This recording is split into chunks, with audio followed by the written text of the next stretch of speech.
이 영상은 1부에 이어 욕실 리모델링 계획 중 자재 선정에 필요한 내용을 주로 다루고 있습니다. 혹시 이 영상을 처음 보셨다면 1편부터 정주행하시길 추천드리겠습니다. 둘째, 도기 선정 가이드. 타일 선정이 완료됐다면 양변기와 세면대와 같은 도기 제품을 선정합니다. 일반적으로 양변기는 수로가 노출되어 있는 일반 수로 노출형 양변기와 흔히 치마형이라고 불리며 수로가 가려져 있는 수로 밀폐형 양변기, 바디와 물탱크가 붙어있는 원피스 양변기와 물탱크가 떨어져 있는 투피스 양변기, 이렇게 4가지 타입으로 분류할 수 있습니다. 물탱크와 바디가 붙어있고 수로가 가려진 치마형 원피스 양변기의 가격대가 일반적으로 가장 비싸고, 물론 미관상 보기 좋긴 하지만 관리가 어렵고 물탱크 부위만 파손될 경우에도 기술자를 대동해 변기를 통째로 드러내고 새 제품으로 교체 설치를 해야 한다는 치명적인 단점이 있습니다. 관리가 가장 편하고 가격대가 저렴한 양변기는 수로 노출형 투피스 제품이고, 요즘 저희 창고에서는 심미적 특성과 실용성이 적절히 균형을 이루고 있는 치마형 투피스 양변기의 출고 비중이 가장 높습니다. 참고로 저희 집은 안방 욕실과 공용 욕실 모두 비용을 조금 더 들여서 비대 일체형 양변기를 설치했습니다. 물론 가격대는 좀 비싸긴 하지만 양변기와 비대 가격을 따로 생각한다면 그리 비합리적인 비용도 아닐 겁니다. 세면대는 우선 다리가 있는 긴 다리 세면대와 다리가 없는 반다리 세면대 2가지로 나눌 수 있고, 취향에 따라 원형, 사각 등의 디자인을 선택할 수 있습니다. 고전적으로 긴 다리 세면대와 반다리 세면대의 결정은 세면대 배수가 바닥으로 빠지냐 또는 벽으로 빠지냐에 따라 달라졌습니다. 바닥 배수의 경우 배수 트랩을 가리기 위해 긴다리 세면대를 주로 사용해 왔었는데, 요즘 트랩은 과거와 달리 그 모양새가 그리 거추장스럽지 않기 때문에 트랩이 노출되더라도 청소 관리가 편한 반다리 세면대를 선택하는 경우가 많습니다. 그럼에도 불구하고 트랩 노출이 싫다면 타일까지 전부 철거하는 올 철거 리모델링의 경우 설비 작업을 통해 배관의 위치를 바닥에서 벽으로 이동시킬 수 있으니 참고하시면 좋을 것 같습니다. 그 밖에 하부장 설치가 불가피한 상황이라면 세면대는 긴다리, 반다리 세면대도 아닌 하부장 상판 위에 올리거나 매립시켜 사용하는 카운터형 세면대를 구매하셔야 합니다. 이런 경우 도기에 직접 수전 설치가 가능한 제품이 있고, 그렇지 않은 경우에는 하부장 상판을 뚫어서 설치하는 탑볼 전용 수전을 구매하셔야 합니다. 저희 안방 욕실이 바로 이러한 형태의 욕실이고, 실용성보다는 심미적 특성을 위해 하부장 상판을 타공해 설치하는 형태로 수전과 세면대를 구성했습니다. 도기 제품들의 가격대는 동일한 타입을 기준으로 중국산에 비해 국산 제품들이 약 20%에서 70% 정도 더 비싼 가격으로 판매가 되고 있고, 타일과 마찬가지로 국산 제품과 수입 제품들의 차이에 관한 내용은 오늘 다루지 않겠습니다. 셋째, 장과 거울 선정 가이드. 국내 일반적인 30평대 아파트의 경우 양변기와 세면대가 차지하는 가로폭이 약 1200mm 정도가 나오며, 상부장의 경우 이 폭에 맞춰 가로폭이 1200mm짜리 전면 거울 슬라이딩장 또는 600mm 장과 600mm 거울을 세트로 한 기성품들이 많이 있습니다. 디자인이 한정된다는 단점이 있긴 하지만 가격과 수납성을 따졌을 땐 1200mm 전면 거울 슬라이딩장이 가성비가 가장 좋고, 제품에 따라 내부 수납함 디자인과 컬러의 차이가 있으며 슬라이딩 도어가 너무 세게 닫히지 않도록 해주는 댐퍼, 그리고 콘센트와 같은 디테일을 더할 수 있습니다. 이렇게 세면대와 양변기의 폭이 1200mm 정도가 나오는 욕실은 비용과 유지관리 등의 이유로 하부장은 그리 추천하지 않고, 반대로 이런 기성 사이즈 욕실이 아닌 더 크고 넓은 욕실의 경우 상부장과 하부장은 사이즈, 컬러, 도어 개폐 방식 및 그 밖의 디테일 등을 커스터마이징하여 제작하는 경우가 많으며 비용은 역시 올라갑니다. 참고로 하부장을 설치할 경우 일반적인 반다리 세면대를 설치할 경우에 비해 비용은 약 3배에서 5배 이상 올라갈 수 있습니다. 저희 집 안방 욕실은 하부장 설치가 꼭 필요한 형태의 구조를 갖추고 있었기 때문에 어쩔 수 없이 하부장을 설치했으며, 청소 및 관리의 용이성을 고려해서 다리가 없는 벽걸이형으로 제작했습니다. 이렇게 제작이 필요한 경우 별도의 제작 기간을 필요로 하기 때문에 기구 설치 일정을 고려해서 약 일주일 정도 여유를 갖고 미리미리 발주를 넣어야 합니다. 그 위쪽으로는 공간의 개방감과 타일의 질감을 동시에 살려줄 수 있는 기법으로 조명 거울을 설치했고, 수납 공간을 추가로 확보하기 위해서 양변기 위쪽으로 가로폭 700mm 사이즈의 상부장을 설치했습니다. 공용 욕실의 경우 양변기와 세면대 폭이 1200mm 정도가 나오는 일반적인 크기의 욕실인 점을 감안해서 특별한 기교 없이 비대 일체형 양변기와 사각 반다리 세면대를 설치했으며, 단조로움을 줄이기 위해 상부장은 1200에 800짜리 전면 거울 슬라이딩장 대신 1200에 600짜리 전면 거울 플랩장을 설치했습니다. 원래는 안방과 마찬가지로 타일의 질감을 살려줄 수 있도록 장 뒤쪽에 조명을 설치할 계획이었으나 제 실수로 타일 시공 시 배선 요청을 하지 못했습니다. 욕실 장은 수분과 습기에 의한 변형 문제 등으로 합판이나 원목으로 제작되지 않는 것이 보통이며, 디자인적으로는 좀 부족해 보여도 패션 가구보다는 욕실 전문 브랜드 제품을 사용하는 편이 비용 대비 내구성 면에서 더 좋습니다. 물론 본인의 취향이기 때문에 어떤 걸 선택하셔도 무방하며, 저희와 같은 욕실 자재 전문 유통업체에 마음에 드는 장과 거울이 없다면 기구 설치 당일까지 장을 따로 준비해 두시는 것도 좋은 방법입니다. 넷째, 샤워기와 선반 선정 가이드.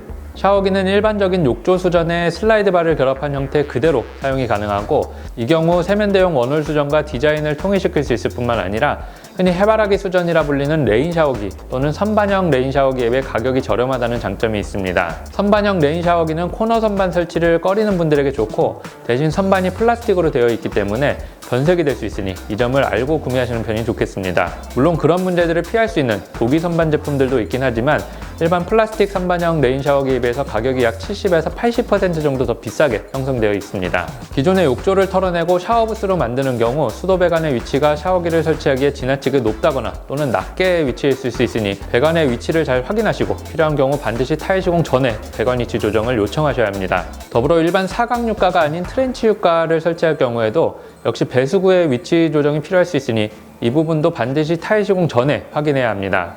저희 집 욕실은 양쪽 모두 욕조가 설치되어 있었고 양쪽 모두 철거 후 샤워부스로 변경하게 됐으며, 샤워기는 하단부에 추가 수납 공간이 있는 선반형 레인 샤워기를 선택했기 때문에 별도의 코너 선반은 설치하지 않았습니다. 이렇게 하단부에 추가 선반이 있는 제품의 경우 배관 위치에 상관없이 원하는 위치에 샤워기를 설치할 수 있다는 장점이 있습니다. 그 밖의 선반으로는 젠다이 상판이 각 욕실 타일의 컨셉에 맞게 비앙코 까라라 디자인과 테라조 디자인의 제품으로 안방과 공용 욕실에 각각 설치됐습니다. 젠다이 상판은 세면대 뒤쪽으로 젠다이 조적이 된 상태에서 설치가 가능한 제품으로 기성품 사이즈는 보통 1500mm 정도 되며 필요한 경우 현장에서 직접 재단하여 설치합니다. 참고로 젠다이는 세면대의 일본 발음인 센맨다이에서 센다이 그리고 젠다이로 변형됐다는 것이 가장 유력한 썰입니다. 다섯째, 천장 선정 가이드.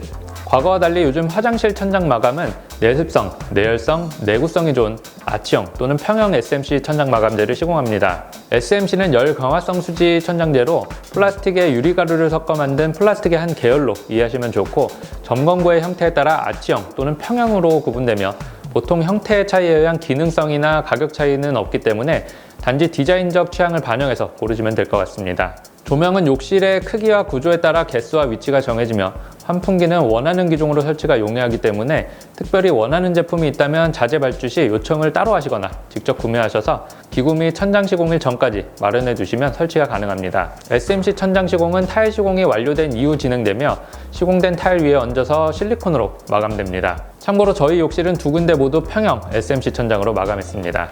여섯째, 샤워부스 선정 가이드.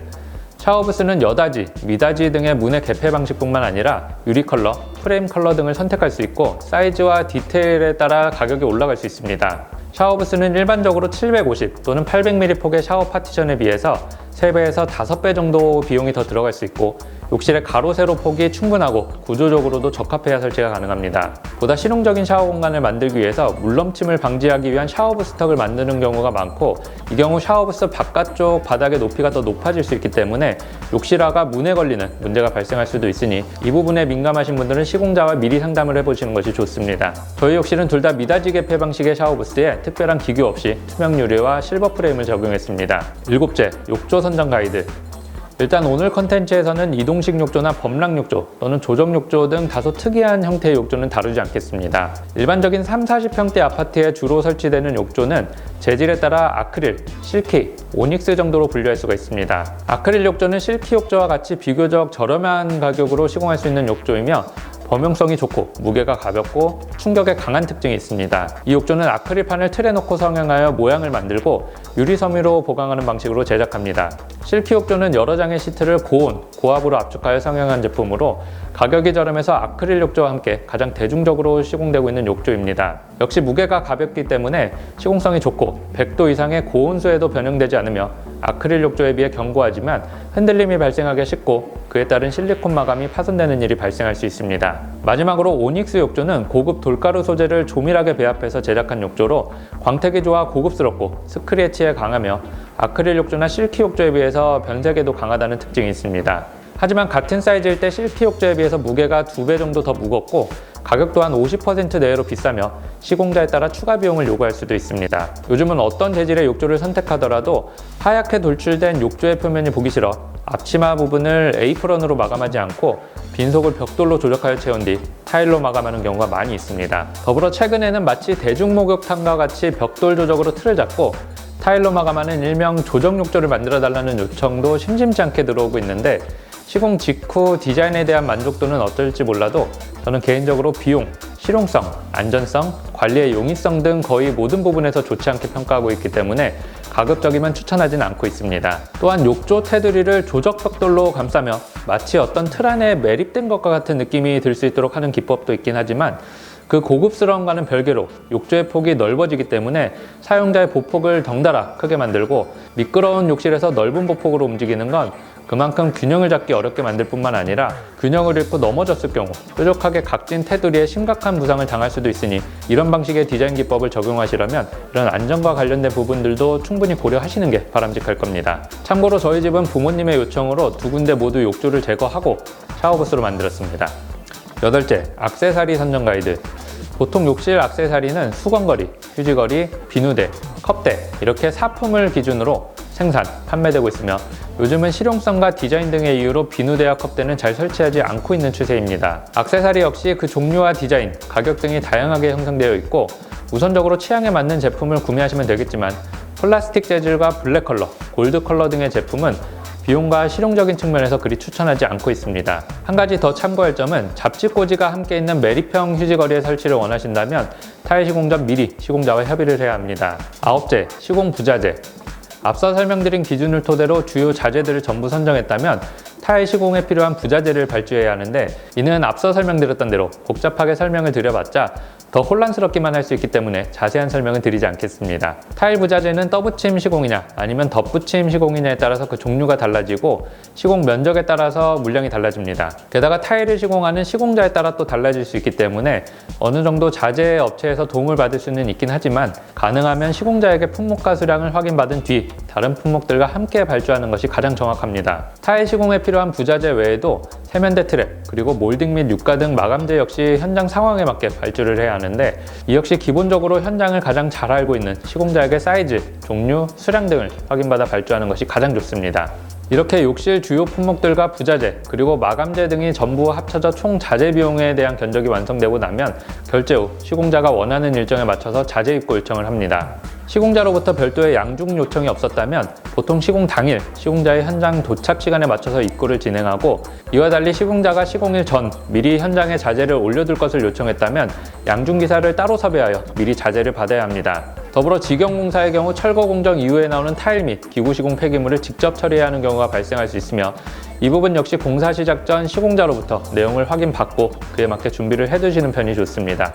폐기물 처리 역시 엄연히 비용이 들어가는 공정이며 시공자가 처리해준다 하더라도 결코 공짜가 아님을 인지하고 계셔야 합니다. 결론적으로 욕실 리모델링에 들어가는 총 비용은 자재비, 시공 인건비, 운반비, 폐기물 처리비, 그리고 기타 잡비의 총합으로 결정되며 가용 예산을 미리 설정한 후 그에 맞춰 자재와 시공 퀄리티를 맞추는 방법과 반대로 원하는 수준의 자재와 시공 퀄리티를 설정한 후 예산을 편성하는 방법 두 가지로 공사를 진행할 수 있습니다. 여기까지 자재 선정과 구매, 그리고 공사 준비에 필요한 내용들을 간략하게 공유해드렸는데 이는 자재를 선정하거나 공사를 준비하는 데 있어서 어떤 기준이 될 수는 있으나 반드시 이렇게 해야 옳다는 의미는 절대 아니기 때문에 본인이 처한 상황과 업체 및 시공자의 원칙을 고려해서 공사가 끝날 때까지 잘 마무리될 수 있도록 이끌어 나가시면 되겠습니다. 자재 선정은 본인의 공사 예산이나 니즈에 맞춰 품목별로 그레이드를 위아래로 조절하며 선정하시면 될 것 같고 직영공사의 경우 이 정도 내용은 알고 업체를 방문해야 시간도 절약할 수 있고 견적도 잘 받을 수 있고 상담의 질도 높일 수 있게 될 것이며 직영공사가 아닌 도급공사의 경우에도 역시 이 정도 내용은 알아야 본인이 원하는 방향으로 공사를 잘 이끌어갈 수 있을 겁니다.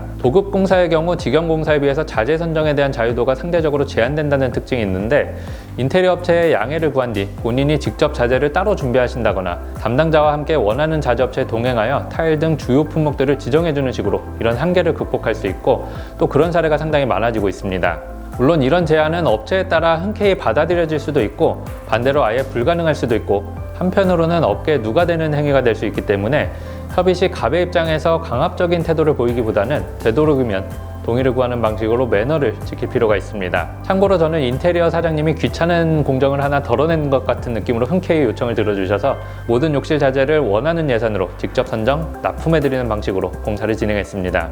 자재 선정은 욕실 리모델링 공사의 첫 단추인 만큼 실사용자가 관여한 정도에 따라 그 결과물에 대한 만족도와 완성도가 높아질 수도 또는 낮아질 수도 있기 때문에 어떠한 형태로든 자재 선정에 직접 관여하는 것이 좋습니다. 다만 잘못 고르면 오히려 독이 될 수도 있으니 전문가의 의견을 귀담아 들을 필요가 있고, 너무 번거롭다거나 자신이 없으면 그냥 위임한 업체를 전적으로 믿고 맡기는 편이 좋을 수도 있습니다. 인테리어 경험이 전무한 보통의 분들에게는 욕실 리모델링은 상당히 어렵습니다. 오늘 이 영상을 토대로 멀게만 느껴졌던 리모델링 공사가 한결 친근하게 느껴졌으면 좋겠네요. 정답은 없습니다. 무엇보다 본인이 처한 여건과 상황에 맞게 공사를 준비하는 게 가장 이상적이겠죠. 그걸 위한 영상이었습니다. 그럼 더 유익하고 재밌는 영상으로 다시 찾아뵙겠습니다. 구독, 좋아요.